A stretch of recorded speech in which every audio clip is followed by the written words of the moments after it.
Alright, let me start out by saying the audio and camera on my laptop aren't working, so hopefully you won't mind me just doing it this way, recording on my phone and tagging it to my presentation. With that said, let me start. My name is Blair English, and this is my alcohol addiction presentation. Starting with definition and names, alcohol is a chemical substance found in drinks such as beer, wine, and liquor, as well as some medicines, mouthwashes, household products, and essential oils. It is made by a chemical process called fermentation that uses sugars and yeast. There are different types of alcohol. The type used to make alcoholic drinks is predominantly made of ethyl alcohol, as in ethanol. There are various street names for these drinks, such as Brass Monkey, which combines 10 ounces of orange juice with 30 ounces of malt liquor. There are also Jaeger bombs, which consists of a shot of Jägermeister dropped into a mug of beer and chugged. Use of these drinks can lead to alcohol use disorder, or AUD. AUD is described as an impaired ability to stop alcohol use despite harmful health, social, or occupational effects. The disorder exists on a spectrum ranging from mild to severe, and severe cases are often referred to as alcohol addiction or alcoholism. Moving on to history, alcohol has been described as the oldest and most widely used psychoactive substance in the world. Naturally fermented fruits likely exposed humans to alcohol hundreds of thousands of years ago. Early societies learned to ferment grains, fruits, and other plants into beverages such as beer, wine, and mead a long time ago. Egyptians, Greeks, Romans, Chinese, and Mesopotamians all used alcohol extensively. Beer brewing alone dates back to around 18,000 BCE. Historically, it served many purposes, from religious sacrament to medicine to tax revenue, and that's just naming a few purposes. Medicine uses alone consisted of disinfection, preventing premature labor, and pain relief. For a long time, there was a long-standing belief that moderate alcohol consumption, particularly red wine consumption, might even improve heart health. However, this alcohol use wasn't always viewed positively. Many societies attempted prohibition or restriction. An example of this is the United States prohibition in the 1920s through the 18th Amendment and the Volstead Act. However, this attempt, like others, failed due to widespread illegal consumption and organized crime, which resulted from a heightened continued demand. Now moving on to how it's used, the primary method of alcohol use is oral consumption of beer, wine, and distilled spirits like vodka, whiskey, rum, and others. It was used for various reasons, for religious meetings, for social meetings, and others. When consumed, alcohol is absorbed into the bloodstream, partially metabolized by the liver, and then quickly distributed throughout the body. The absorption of alcohol into the bloodstream takes place at various sites along the gastrointestinal tract, including the stomach and small intestine, where most of the alcohol is absorbed, as well as the colon. An additional, more recent method of alcohol use includes vaping alcohol. This method utilizes the lungs and bypasses the gastrointestinal tract for faster intoxication. Alcohol is also put on wipes and used for both disinfection and as a hand sanitizer or body rub to kill microorganisms like bacteria or viruses. In some circumstances, most notably in Japan, alcohol is even injected into people to immobilize tumors. Moving on to psychoactive effects, The psychological effects of alcohol are caused by its alteration of neurochemistry in the higher centers of the prefrontal cortex and which controls reasoning and judgment, as well as its effect on the lower centers of the limbic system, predominantly the basal ganglia and the extended amygdala, which control mood, emotion, and craving. Alcohol interacts with multiple receptors, neurotransmitters, cell membranes, intercellular enzymes, and even genes. Alcohol enhances GABA neurotransmitters at the receptors, which turns off emotional inhibitions and eventually slows down all brain processes. This slowing of brain functioning is why it's classified as a depressant. When drinking, serotonin initially alleviates mood, and then alcohol later depletes those neurotransmitters as drinking escalates. Serotonin depletion causes depression. In response, dopamine gives a surge of pleasure in the survival pathways, as does norepinephrine.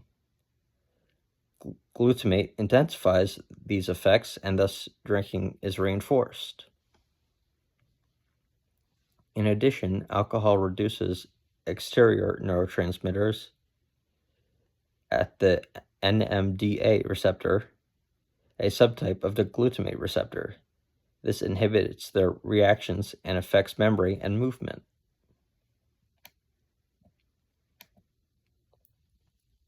Now for short and long-term effects.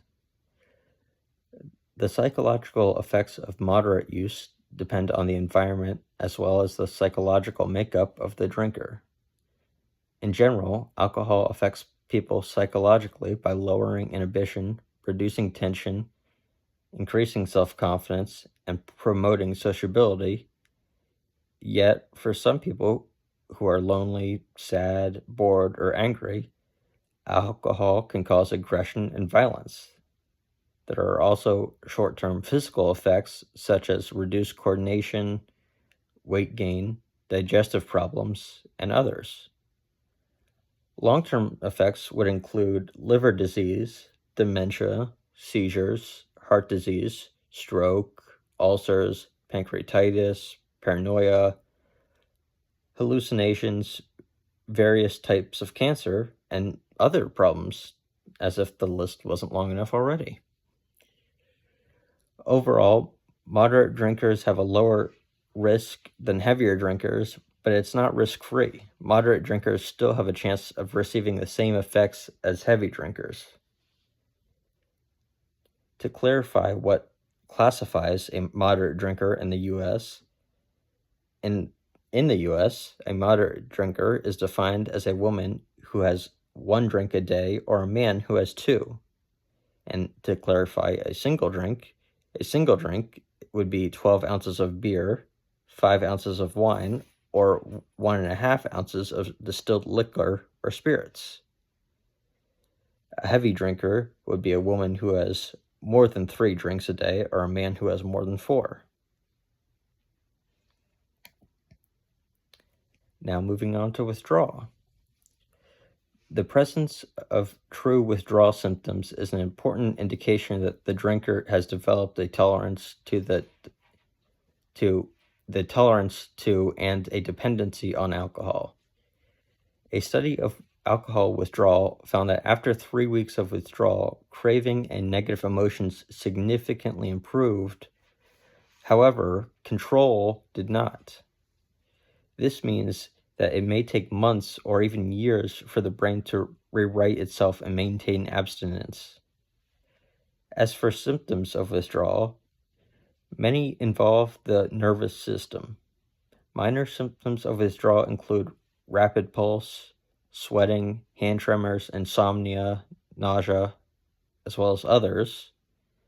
Major symptoms of withdrawal include visual, tactile, or auditory hallucinations, as well as illusions, grand mal seizures, delirium, and more severe effects. During withdrawal, The rebound of excess chemicals causes increased muscle activity, hypertension, and contributes to other symptoms, including the many cases of self-reported anxiety and depression during withdrawal. This correlates with the 30% reduction in serotonin found in chronic alcoholics. Hangovers, amnesia, and blackouts are also common among alcoholic abuse users. Hangovers, amnesia, blackouts are all more common along heavy drinkers and continue to progress and worsen as well. About 1/3 of all drinkers report experiencing at least one blackout.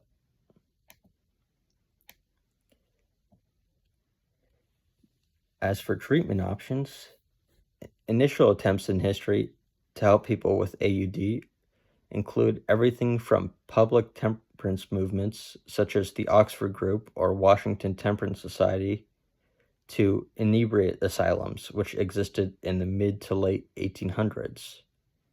The temperance movements laid the groundwork for groups like Alcoholics Anonymous, which emerged in the 1930s and emphasized abstinence through peer support and spiritual recovery. Then, as medical knowledge grew and a better understanding of the brain's ability to adapt and recover evolved, detoxification and medication assistance became an option. Additionally, this growth of knowledge caused a shift toward looking at alcoholism as a disease. The idea of alcoholism as a disease goes back thousands of years, but it only recently became widely accepted.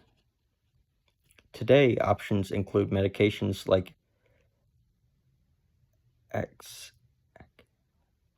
acamprosate, I definitely didn't pronounce that right, behavioral therapies like CBT, group therapy, counseling, detoxification, relapse prevention, or a combination of these approaches. That said, there is a lack of culturally relevant treatment facilities. African Americans often have less access to healthcare facilities and early entry into treatment. Additionally, many in the military don't seek treatment due to their commanders being notified that they've entered treatment. As for social work implications, social workers should first know that alcohol causes impaired decision-making, a shift in personality while drinking, and an impaired ability to learn from mistakes.